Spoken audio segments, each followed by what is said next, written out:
സങ്കീർത്തനം വാക്യപ്രതിവാക്യമായി നമുക്ക് വായിക്കാം. ദൈവമേ, ഞാൻ നിന്നെ ശരണമാക്കിയിരിക്കുകയാൽ എന്നെ കാത്തുകൊള്ളണമേ. ഞാൻ യഹോവയോട് പറഞ്ഞത്, നീ എന്റെ കർത്താവാകുന്നു, നീ ഒഴികെ എനിക്കൊരു നന്മയുമില്ല. ഭൂമിയിലെ വിശുദ്ധന്മാരോ അവർ എനിക്ക് പ്രസാദമുള്ള ശ്രേഷ്ഠന്മാർ തന്നെ. അന്യദേവനെ കൈക്കൊള്ളുന്നവരുടെ വേദനകൾ വർദ്ധിക്കും. അവരുടെ രക്തപാനീയ ബലികളെ ഞാൻ അർപ്പിക്കയില്ല, അവരുടെ നാമങ്ങളെ എന്റെ നാവിന്മേൽ എടുക്കുകയുമില്ല. എന്റെ അവകാശത്തിന്റെയും പാനപാത്രത്തിന്റെയും പങ്ക് യഹോവയാകുന്നു. നീ എനിക്കുള്ള ഓഹരിയെ പരിപാലിക്കുന്നു.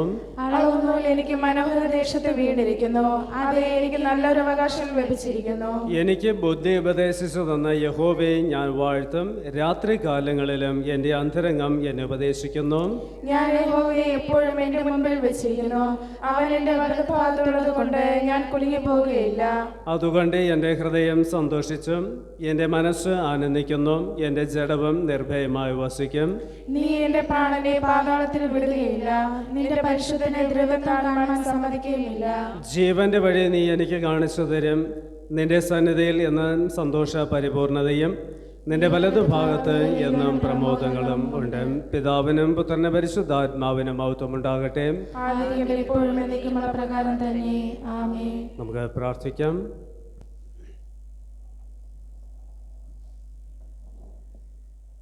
പരിശുദ്ധനായ ദൈവമേ,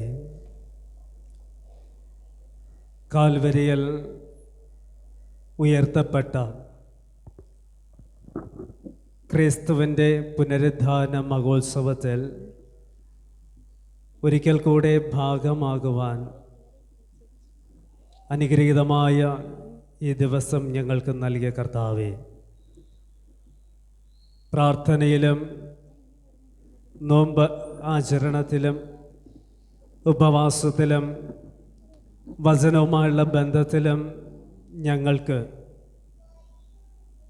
ഈ ലോകത്തിലും ഈ ദേവാലയത്തിലും ഒക്കെ ജീവിക്കുവാൻ കഴിഞ്ഞ നാളുകളിൽ അനുവാദം നൽകിയതിനായി നന്ദി. കർത്താവിൻ്റെ പീഠാനുഭവ സഹനങ്ങളിലേക്ക് പങ്കുചേരുവാനും കർത്താവ് അനുഭവിച്ച ആ സഹനങ്ങളെ ഒരിക്കൽ കൂടെ ഓർത്തെടുക്കുവാനും ഞങ്ങൾക്ക് വേണ്ടി രക്തം ചിന്തപ്പെടുകയും ഞങ്ങൾക്ക് വേണ്ടി യാഗമായി തീരുകയും ചെയ്ത ക്രിസ്തുവിനോടൊപ്പം ആ കാൽവരി ക്രൂശിൻ ചുവട്ടിൽ ശരണം പ്രാപിക്കുവാൻ ദൈവം ഞങ്ങളെ സഹായിച്ചു. വേദനയും നിരാശയും ദുഃഖവും നിറയപ്പെട്ട ജീവിതാനുഭവങ്ങളിൽ നിന്ന് ആനന്ദപരമാകുന്ന ഉല്ലാസത്തിൻ്റെയും സന്തോഷത്തിൻ്റെയും മറ്റൊരു ദിനത്തിലേക്ക്, മറ്റൊരു കാലഘട്ടത്തിലേക്ക് ഞങ്ങൾ പ്രവേശിക്കുന്നു. പുനരുദ്ധാനത്തിൽ കൂടെ ഞങ്ങൾക്ക് വെളിപ്പെടുത്തിയ ദൈവസ്നേഹം, പുനരുദ്ധാനത്തിൽ കൂടെ ഞങ്ങൾക്ക് ലഭ്യമാക്കിയ ദൈവീകമായ ആനന്ദത്തിൻ്റെ അനുഭവം ഇന്ന് ഞങ്ങൾ അനുഭവിക്കുവാനായി ഈ ദേവാലയത്തിൻ്റെ അകത്തളങ്ങളിലായിരിക്കുന്നു. ക്രിസ്തുവേ, അവിടുന്ന് കാൽവരിയിൽ ജീവനോടുകൂടെ എഴുന്നേറ്റു എന്ന സന്തോഷം ഞങ്ങൾ ദേശമെമ്പാടും പങ്കുവച്ചു. പുനരുദ്ധാനത്തിൽ സാക്ഷികളായി തീരുവാനുള്ള കൃപ അവിടുന്ന് ഞങ്ങൾക്ക് നൽകി. അവിടുന്ന് ഞങ്ങളെ കരങ്ങളിലെടുത്ത് പ്രയോജനപ്പെടുത്തുകയും ഈ പ്രഭാതത്തിങ്കൽ കർത്താവിൻ്റെ ദേവാലയമുള്ള ബന്ധത്തിൽ, ആരാധനയുമായുള്ള ബന്ധത്തിൽ, പ്രാർത്ഥനയുമായുള്ള ബന്ധത്തിൽ, ആനന്ദത്തിൻ്റെ നിർഭരമാകുന്ന അനുഭവത്തിൽ ഞങ്ങൾക്കും പങ്കുചേരുവാനുള്ള കൃപ അനുഗ്രഹം നൽകിയതിനായി സ്തോത്രം.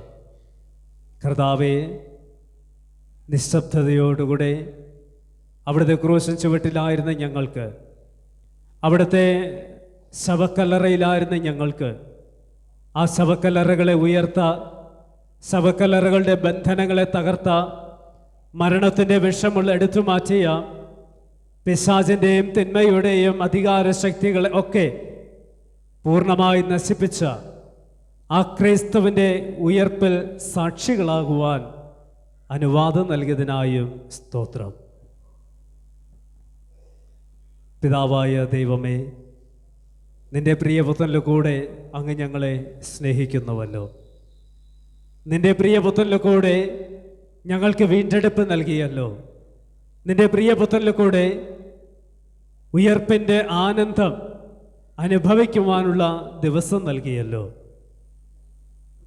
പഴയത് മാറ്റപ്പെട്ടും പുതിയ ജീവിത നിലകൾക്ക് ഈ ദേവാലയത്തിൽ നിന്നും ഈ പുനരുദ്ധാന ദിവസത്തിന് തുടക്കമിടുവാൻ അനുവദിക്കണമേ. കർത്താവിൻ്റെ ഉയർപ്പ് പുതിയൊരു ആകാശവും പുതിയൊരു ഭൂമിയും സൃഷ്ടിക്കുന്ന അനുഭവമാണ് എന്ന് ഞങ്ങൾ തിരിച്ചറിയുന്നു. ആ ഉയർപ്പിൽ സന്തോഷത്തിൽ പങ്കുചേരുന്ന ഞങ്ങൾക്ക് പുതുമയുടെ പുതുക്കത്തിൻ്റെ അനുഭവത്തെ കൃപയാൽ ലഭ്യമാക്കി തരണമേ എന്ന് പ്രാർത്ഥിക്കുന്നു. ഇന്നിൻ്റെ ഈ പ്രഭാതത്തിൽ ദേവാലയത്തിൻ്റെ അകത്തളങ്ങളിലായിരിക്കുന്ന എല്ലാ പ്രിയപ്പെട്ടവരെയും അവിടുന്ന് ആശീർവദിക്കണമേ. കർത്താവ് വളരെയേറെ സന്തോഷത്തോടു കൂടിയാണല്ലോ ഇന്ന് ദൈവാലയത്തിൽ സകലരും കടന്നു വന്നിരിക്കുന്നത്. അധികമായ സന്തോഷത്തോടു കൂടെ നിന്റെ സമാധാനവുമായി ഈ ആലയം വിട്ട് മടങ്ങുവോളം അങ്ങ് കൂടെ ഉണ്ടാകണമേ. ദൈവം നൽകുന്ന സ്വസ്ഥമാകുന്ന ശാന്തമാകുന്ന ജീവിത അനുഭവങ്ങളെ ഈ പുനരുദ്ധാന ദിവസത്തിൽ ഉൾക്കൊണ്ടുകൊണ്ട് ഞങ്ങൾ ലോകമെമ്പാടും വീണ്ടും സാക്ഷികളായി ഉയർത്തെഴുന്നേൽക്കുവാനുള്ള ദൈവശക്തി ഞങ്ങൾക്ക് തരണമെന്ന് പ്രാർത്ഥിക്കുന്നു. ഈ ആരാധന ഇവിടുന്ന് മാനിച്ചനുഗ്രഹിക്കണം. ഈ ആരാധന നടത്തപ്പെടുന്ന എല്ലാ ശുശ്രൂഷകളിലും കൂടെ ഇരിക്കണം. വിശുദ്ധ സ്നാന ശുശ്രൂഷ കർത്താവിൻ്റെ കൃപയാൽ അനുഗ്രഹിക്കണമേ. സ്നാനത്തിന് വേണ്ടി നിയോഗിച്ചിരിക്കുന്ന കുഞ്ഞിനെ കർത്താവ് ആശീർവദിക്കണമേ. കർത്താവിൻ്റെ ശരീരത്തിൽ അംശിയായി തീരുവാൻ ആഗ്രഹിച്ച് കുഞ്ഞിൻ്റെ മാതാവും പിതാവും ഇന്ന് ദൈവസ്ഥനിലേക്ക് കൊണ്ടുവന്നിരിക്കുന്നു. ഈ അൾത്താരയുടെ അനുഗ്രഹം, അവിടുന്ന് സ്ഥാപിച്ച സ്നാന സാക്രമെൻറ്റിൻ്റെ അനുഗ്രഹം ആ കുഞ്ഞിൻ്റെ മേൽ പകർന്നു കൊടുക്കണം. പാപബന്ധനങ്ങളെ അവിടുന്ന് മാറ്റണമെന്ന് പ്രാർത്ഥിക്കുന്നു. ഞങ്ങളുടെ എളിയ ആരാധനയുടെ അധ്യവസാനം കൂടെയിരിക്കണം. ക്രിസ്തുവിനാൽ ഞങ്ങളുടെ പ്രാർത്ഥന കേൾക്കണം സ്വർഗീയ പിതാവേ. ആമേൻ. ദൈവനാമത്തെ മഹത്വപ്പെടുത്തുവാനായി പുതിയ കീർത്തന പുസ്തകം 178 കീർത്തനം, പഴയ കീർത്തന പുസ്തകം 535 കീർത്തനം.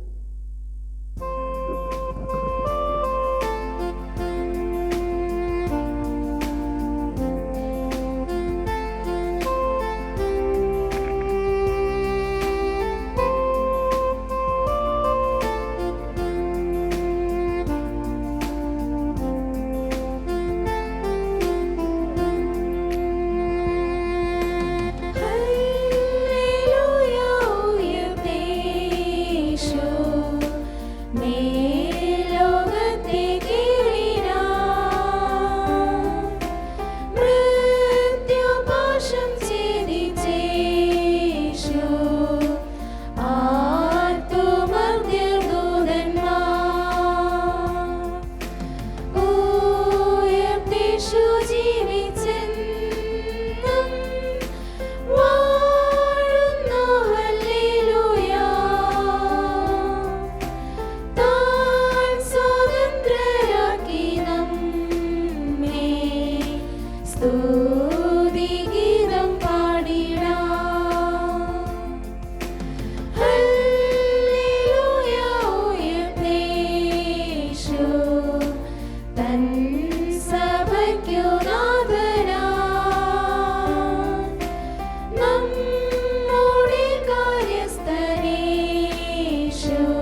പിതാവിൻ്റെയും പുത്രൻ്റെയും പരിശുദ്ധാത്മാവിൻ്റെയും നാമത്തിൽ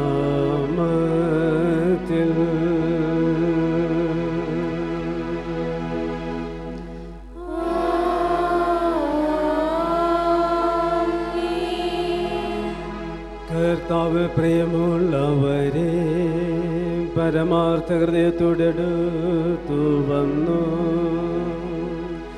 നമ്മുടെ പിതാവായ ദൈവത്തോട് നമ്മുടെ പാപങ്ങളെ പറയുകയോ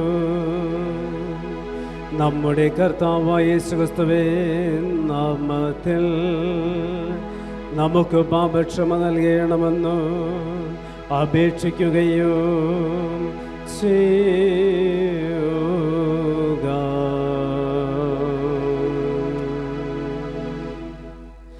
നമ്മുടെ സഹായം യഹോവയുടെ നാമത്തിൽ ഉള്ളത്.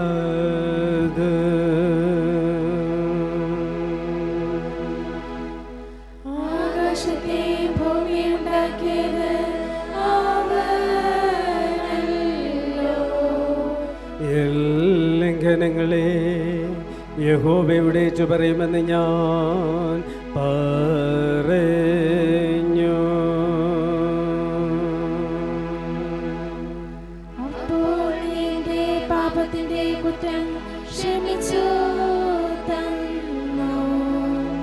സർവശക്തിയുള്ള ദൈവമേ, ഞങ്ങളുടെ സൃഷ്ടാവും രക്ഷിതാവുമായുള്ളവേ, അരിഷ്ടപാപുകളായിരിക്കുന്ന ഞങ്ങൾ സ്വഭാവത്താൽ പാപമുള്ളവരും അശുദ്ധരുമാകുന്നു എന്നോ നിനക്ക് വിരോധമായി വിചാരങ്ങളാലും വാക്കുകളാലും പ്രവൃത്തികളാലും പാപം ചിതറിക്കുന്നെന്ന് ഞങ്ങൾ നിന്നോട് പറയുന്നു.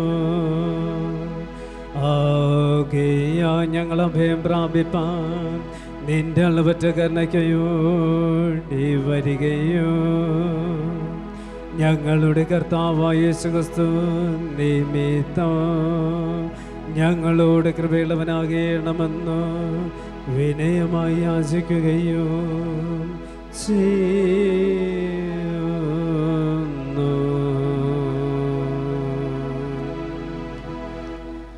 മഹാകരുണയുള്ള ദൈവമേ, നിന്റെ ഏകജാതനായ പുത്രനെ ഞങ്ങൾ പകരം മരണത്തിന് ഏൽപ്പിച്ചവനെ, ഞങ്ങളോട് കൃപയുണ്ടായി ഞങ്ങളുടെ എല്ലാ പാപങ്ങളെയും അനന്തം ക്ഷമിക്കണമേ. നിന്നെയും നിന്റെ ഇഷ്ടത്തെയും കുറിച്ചുള്ള സത്യാർവിനെയും നിന്റെ വചനത്തോടുള്ള ഹൃദയപൂർണമായ അനുസരണത്തെയും നിന്റെ പരിശുദ്ധാത്മാവിനായി ഞങ്ങൾ വർദ്ധിപ്പിക്കണമെന്നും ഒടുവിൽ നിന്റെ കൃപയാൽ നിത്യജീവൻ പ്രാപിപ്പാൻ ഞങ്ങൾ അനുഗ്രഹിക്കണമെന്നും ഞങ്ങളുടെ കർത്താവായ യേശുക്രിസ്തു മുഖാന്തരം ഞങ്ങൾ പ്രാർത്ഥിക്കുന്നു. ആമേൻ. നമ്മുടെ സ്വർഗസ്ഥ പിതാവാകുന്ന സർവശക്തിയുള്ള ദൈവം നമ്മോട് കൃപയുണ്ടായി തൻ്റെ ഏകപുത്രനെ നമുക്ക് പകരം മരണത്തിന് ഏൽപ്പിച്ചിരിക്കുന്നു. അവ നിമിത്തം നമ്മുടെ എല്ലാ പാപങ്ങളെയും ക്ഷമിക്കുന്നു. അവൻ്റെ നാമത്തിൽ വിശ്വസിക്കുന്നവർക്കും ദൈവമക്കളാകുവാൻ അവൻ അധികാരം കൊടുക്കുന്നു. തൻ്റെ പരിശുദ്ധാത്മാവിനെ നൽകും എന്ന വാഗ്ദത്തം തന്നും ഇരിക്കുന്നു. വിശ്വസിക്കുകയും സ്നാനം ഏൽക്കുകയും ചെയ്യുന്നവൻ രക്ഷിക്കപ്പെടും. കർത്താവ് ഇത് നമുക്കെല്ലാവർക്കും നൽകുമാറാകട്ടെ.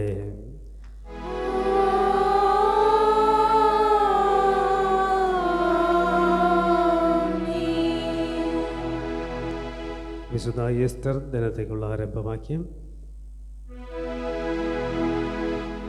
ഞാനുണരുമ്പോൾ ഇനിയും ഞാൻ നിന്റെ അടുക്കലിരിക്കുന്നു. ഹല്ലേലൂയാ. നിന്റെ കൈ നീ എൻ്റെ മേൽ വെച്ചിരിക്കുന്നു. ഹല്ലേലൂയാ. ഈ പരിജ്ഞാനം എനിക്ക് അത്യത്ഭുതമാകുന്നു.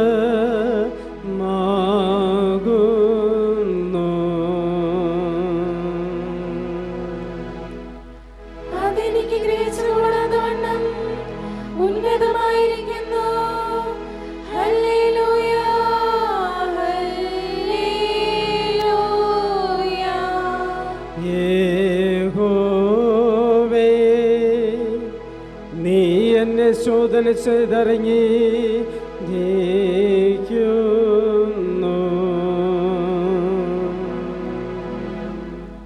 ഞാനിരിക്കുന്നതും എഴുന്നേൽക്കുന്നതും നീ അറിയുന്നു. പിതാവിനും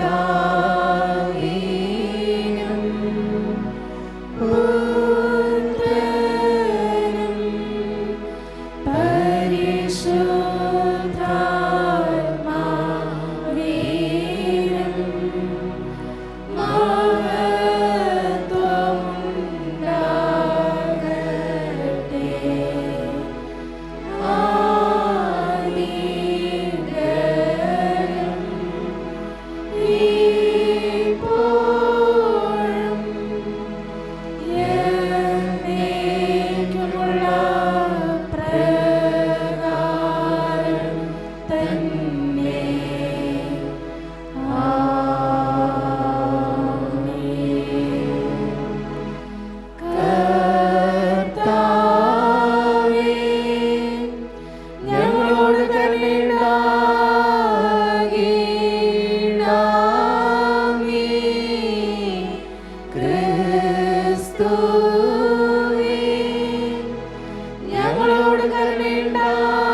അത്യുന്നതങ്ങളിൽ ദൈവത്തിനു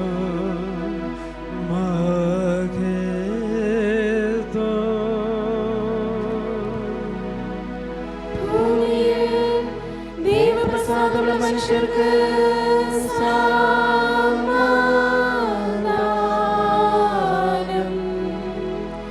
കർത്താവായ ദൈവമേ, സ്വർഗീയ രാജാവേ, സർവശക്തിയുള്ള പിതാവായ ദൈവമേ, ഞങ്ങൾ നിന്നെ സ്തുതിക്കുന്നു, ഞങ്ങൾ നിന്നെ വാഴ്ത്തുന്നു, ഞങ്ങൾ നിന്നെ വന്ദിക്കുന്നു, ഞങ്ങൾ നിന്നെ മഹത്വപ്പെടുത്തുന്നു. നിന്റെ വലിയ മഹത്വത്തിനായി ഞങ്ങൾ നിനക്ക് സ്തോത്രം ചെയ്യുന്നു. ഏകജാതനായ യേശുക്രിസ്തുവാകുന്ന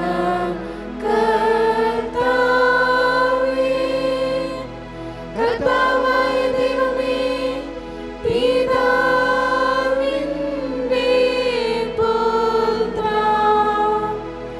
ലോകത്തിന്റെ പാപത്തെ ചുമക്കുന്നവനായി ദൈവത്തിന്റെ കുഞ്ഞാടായുള്ളോരേ,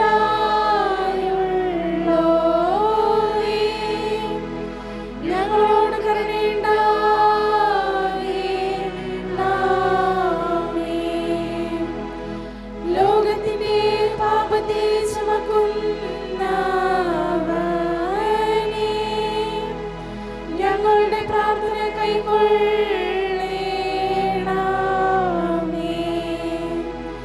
പിതാവായ ദൈവത്തിന്റെ വലതുഭാഗത്തിരിക്കുന്നവനേ, ഞങ്ങളോട് കരുണയുണ്ടാകണമേ.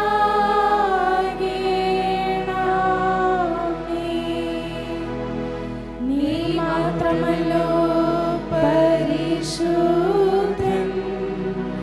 നീ മാത്രം കർത്താവ്. ക്രിസ്തുവേ, നീ മാത്രം പരിശുദ്ധാത്മാവോട് കൂടെ പിതാവായ ദൈവത്തിന്റെ മഹത്വത്തിൽ മഹോന്നതനാകുന്നു.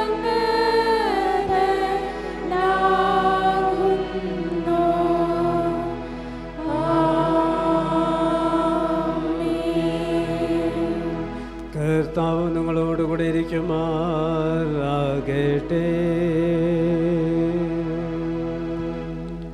അവൻ നിന്റെ ആത്മാവോടിരിക്കുമാറാകട്ടെ.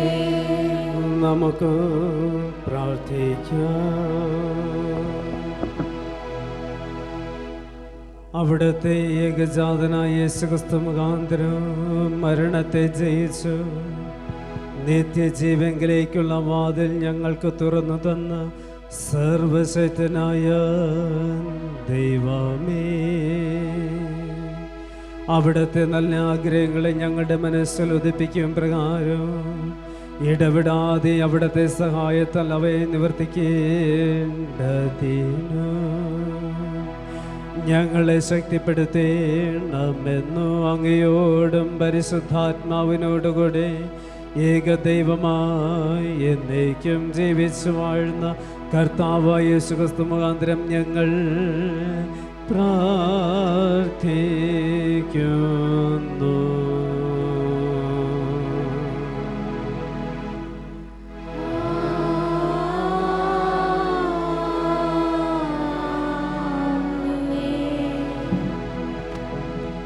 വീണ്ടും ദൈവത്തെ സ്തുതിക്കുവാൻ പുതിയ കീർത്തന പുസ്തകം 171 കീർത്തനം, പഴയ കീർത്തന പുസ്തകം 158.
പ്രാർത്ഥിക്കാം. കരുണയുള്ള കർത്താവേ, അവിടുത്തെ സന്നിധിയിൽ വഴിപാടുമായി കടന്നു വന്നിരിക്കുന്ന അവിടുത്തെ പ്രിയ മക്കൾക്കായി പ്രാർത്ഥിക്കുന്നു. ദൈവം പ്രാർത്ഥന കേട്ടും അനുഗ്രഹിച്ചും ജീവിതത്തെ ദൈവിക ഇടപെടലിൻ്റെ അനുഭവം നൽകി ഇന്നയോളം കാത്തു പരിപാലിക്കുക. സ്തുതി. കർത്താവിൻ്റെ സന്നിധിയിൽ അർപ്പിച്ച വഴിപാടും അർപ്പിച്ച വ്യക്തിയെയും കുടുംബങ്ങളെയും ഒക്കെ ദൈവം മാനിച്ച് അനുഗ്രഹിക്കണമേ. വേണ്ട നന്മകൾ അവിടുത്തെ ഹിതപ്രകാരം അവിടുന്ന് ലഭ്യമാക്കി കൊടുക്കണമേ. കർത്താവിന് അനുയോജിതമാവുന്ന ജീവിതം പ്രാർത്ഥനയിൽ വിശ്വാസത്തിൽ ക്രമപ്പെടുത്തുവാൻ ഇടവരുത്തണമെന്ന് പ്രാർത്ഥിക്കുന്നു. ദൈവമായ കർത്താവെ, ഈ പ്രിയമുള്ളവരോടും അവിടെ ജീവിതയാത്രയോടും അവർക്ക് വേണ്ടുന്ന ദൈവിക സൗഭാഗ്യത്തിൻ്റെ നിറവിനോടും അവിടുത്തെ ഇടപെടൽ അങ്ങ് തന്നെ ലഭ്യമാക്കി കൊടുക്കുമാറാകണം. പുനരുദ്ധാനത്തിൻ്റെ ശക്തി ഞങ്ങൾ അനുഭവിക്കുമ്പോഴും ആ പുനരുദ്ധാനത്തെ പ്രത്യാശ വെച്ചുകൊണ്ട് ഉയർത്തെഴുന്നേൽപ്പിൻ്റെ സാക്ഷീകരണത്തിൻ്റെ മനോഭാവത്താൽ ക്രിസ്തുവിനോടൊപ്പം നിലനിൽക്കുവാൻ ഇടവരുത്തുമാറാകണം. എല്ലാ കാര്യാദികളിലും ദൈവത്തിൻ്റെ ഇടപെടലുണ്ടാകണമേ. സന്തോഷമുള്ള ജീവിതാനുഭവം ലഭ്യമാക്കണം. ക്രിസ്തുവിനാൽ പ്രാർത്ഥന കേൾക്കണം സ്വർഗീയ പിതാവേ. ആമേൻ. പിതാപുത്ര പരിശുദ്ധാത്മാവം ത്രിദൈവം കൂടെ ഉണ്ടായിരിക്കുമാറാകട്ടെ. ആമേൻ.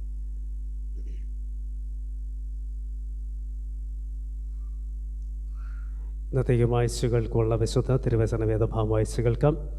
പഴയ നിയമ വേദഭാഗം യെശയ്യാ പ്രവാചകന്റെ പുസ്തകം 65 അധ്യായം 17 മുതൽ 25 വരെയുള്ള വാക്യങ്ങൾ.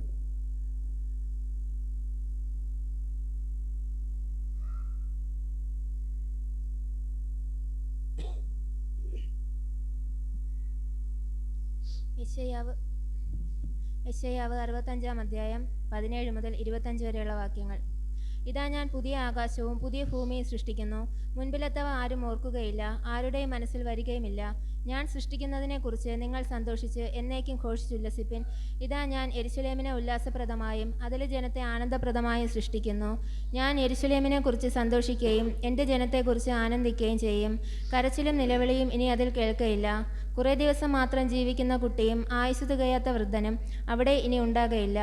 ബാലൻ 100 വയസ്സ് പ്രായമുള്ളവനായി മരിക്കും. പാപിയോ 100 വയസ്സുള്ളവനായിരുന്നാലും ശപിക്കപ്പെട്ടവൻ എന്നേ വരൂ. അവർ വീടുകളെ പണിത് പാർക്കും. അവർ മുന്തിരിത്തോട്ടങ്ങളെ ഉണ്ടാക്കി അവയിലെ ഫലം അനുഭവിക്കും. അവർ പണിക, മറ്റൊരുത്തൻ പാർക്ക എന്ന് വരികയില്ല. അവർ നടുക, മറ്റൊരുത്തൻ തിന്നുക എന്നും വരികയില്ല. എൻ്റെ ജനത്തിൻ്റെ ആയുസ് വൃക്ഷത്തിൻ്റെ ആയുസ് പോലെയാകും. എൻ്റെ വൃദ്ധന്മാർ തന്നെ തങ്ങളുടെ അധ്വാനഫലം അനുഭവിക്കും. അവർ വൃഥ അധ്വാനിക്കുകയില്ല, ആപത്തിനായിട്ട് പ്രസവിക്കുകയുമില്ല. അവർ യഹോവയാൽ അനുഗ്രഹിക്കപ്പെട്ടവരുടെ സന്തതിയല്ലോ. അവരുടെ സന്താനം അവരോടുകൂടെ ഇരിക്കും.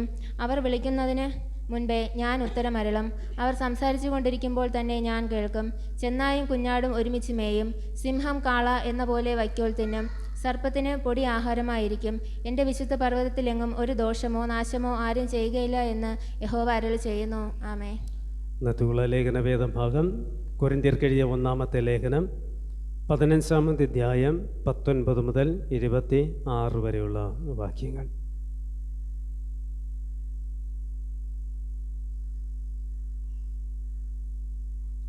കൊരിന്ത്യർ 15-ാം അധ്യായം 19 മുതൽ 26 വരെയുള്ള വാക്യങ്ങൾ.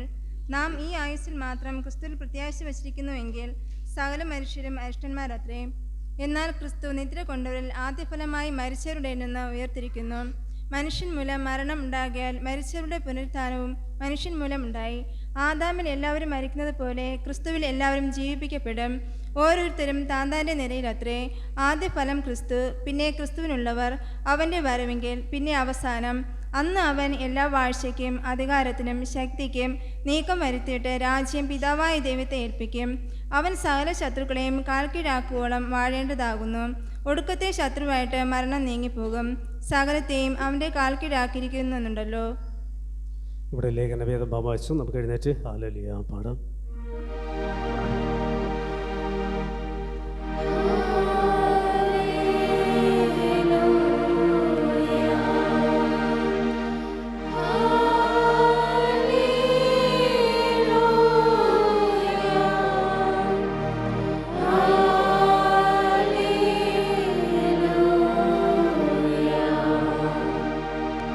സുവിശേഷ വേദഭാഗം വിശുദ്ധ ലൂക്കോസ് എഴുതിയ സുവിശേഷം 24-ാമത്തെ അധ്യായം 1 മുതൽ 12 വരെയുള്ള തിരുവചന ഭാഗങ്ങൾ.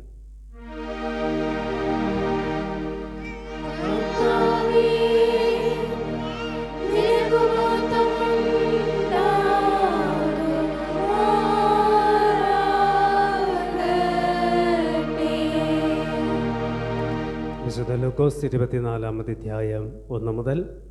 അവർ ഒരിക്കൽ സുഗന്ധവർഗം എടുത്ത് ആഴ്ചവട്ടത്തിൻ്റെ 1-ാം ദിവസം അതികാലത്ത് കല്ലറയ്ക്കൽ എത്തി. കല്ലറയിൽ നിന്ന് കല്ല് ഉരുട്ടിക്കളഞ്ഞതായി കണ്ടു. അകത്ത് കടന്നാറെ കർത്താവായ യേശുവിൻ്റെ ശരീരം കണ്ടില്ല. അതിനെക്കുറിച്ച് അവർ ചഞ്ചലിച്ചിരിക്കുമ്പോൾ മിന്നുന്ന വസ്ത്രം ധരിച്ച 2 പുരുഷന്മാർ അരികെ നിൽക്കുന്നത് കണ്ടു. ഭയപ്പെട്ട് മുഖം കുനിച്ച് നിൽക്കുമ്പോൾ അവർ അവനോട്, നിങ്ങൾ ജീവനുള്ളവനെ മരിച്ചവരുടെ ഇടയിൽ അന്വേഷിക്കുന്നത് എന്ത്? അവൻ ഇവിടെയല്ല, ഉയർത്തെഴുന്നേറ്റു.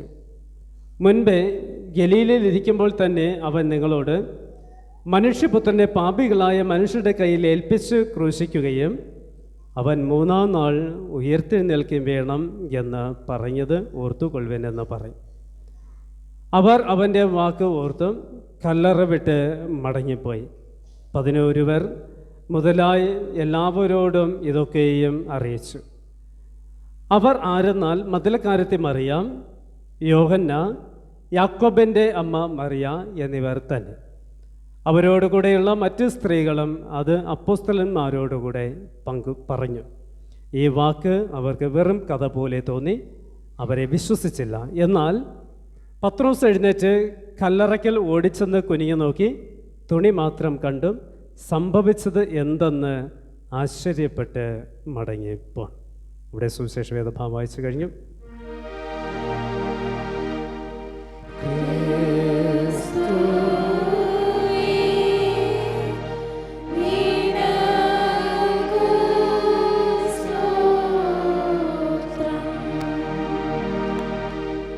വിശുദ്ധ വേദഭാഗം വായിച്ചു കിടന്ന നമ്മുടെ വിശ്വാസം അപ്പോസ്തല വിശ്വാസ പ്രമാണമായി സുശേഷിച്ച് ചൊല്ലാം. സർവശക്തിയുള്ള പിതാവായി ആകാശത്തെയും ഭൂമിയെയും സൃഷ്ടിച്ചവനായ ദൈവത്തെ ഞാൻ വിശ്വസിക്കുന്നു. അവന്റെ പുത്രനായ നമ്മുടെ കർത്താവായ യേശുക്രിസ്തുവിനെ ഞാൻ വിശ്വസിക്കുന്നു. അയാൾ പരിശുദ്ധാത്മാവിനാൽ ഉത്പാദിപ്പിക്കപ്പെട്ട് കന്യമറിയിൽ ജനിച്ച് പൊന്തിയോസ് പിലാത്തോസിന്റെ കീഴിൽ കഷ്ടം അനുഭവിച്ച് ക്രൂശിക്കപ്പെട്ട് മരിച്ചടക്കപ്പെട്ടു. അവൻ പാതാളത്തിലേക്ക് ഇറങ്ങി 3-ാം ദിവസം മരിച്ചതിൽ നിന്ന് ഉയർത്തെഴുന്നേറ്റ് സ്വർഗാരോഹണം ചെയ്ത് സർവശക്തിയുള്ള പിതാവായ ദൈവത്തിന്റെ വലത്തുഭാഗത്തിരിക്കുന്നു. അവിടെ നിന്ന് അവൻ ജീവനുള്ളവരെയും മരിച്ചവരെയും ഞാൻ വിധിപ്പാൻ വരികയും ചെയ്യും. പരിശുദ്ധാത്മാവിനെ ഞാൻ വിശ്വസിക്കുന്നു. വിശുദ്ധന്മാരുടെ കൂട്ടമാകുന്ന വിശുദ്ധ ക്രിസ്ത്യ സഭയും പാപമോചന ശരീരത്തിന്റെ പുനരുത്ഥാനവും നിത്യജീവനെ ഞാൻ വിശ്വസിക്കുന്നു. ആമേൻ. നമുക്കിരിക്കാം. ഈ സമയം വിശുദ്ധ തിരുസ്നാന ശുശ്രൂഷയിലേക്ക് നാം പ്രവേശിക്കുകയാണ്. അതിലേക്ക് വേണ്ടിയുള്ള ഗാനം പുതിയ കീർത്തന പുസ്തകത്തിൽ 224-ാമത്തെ ഗാനം, പഴയ കീർത്തന പുസ്തകം 201-ാമത്തെ ഗാനം. ഈ ഗാനം ആലപിക്കുമ്പോൾ സ്നാനത്തിനായി കുഞ്ഞുമായി മാതാപിതാക്കൾ മുന്നോട്ട് കടന്നു വരേണ്ടതാണ്.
കുഞ്ഞുങ്ങളെ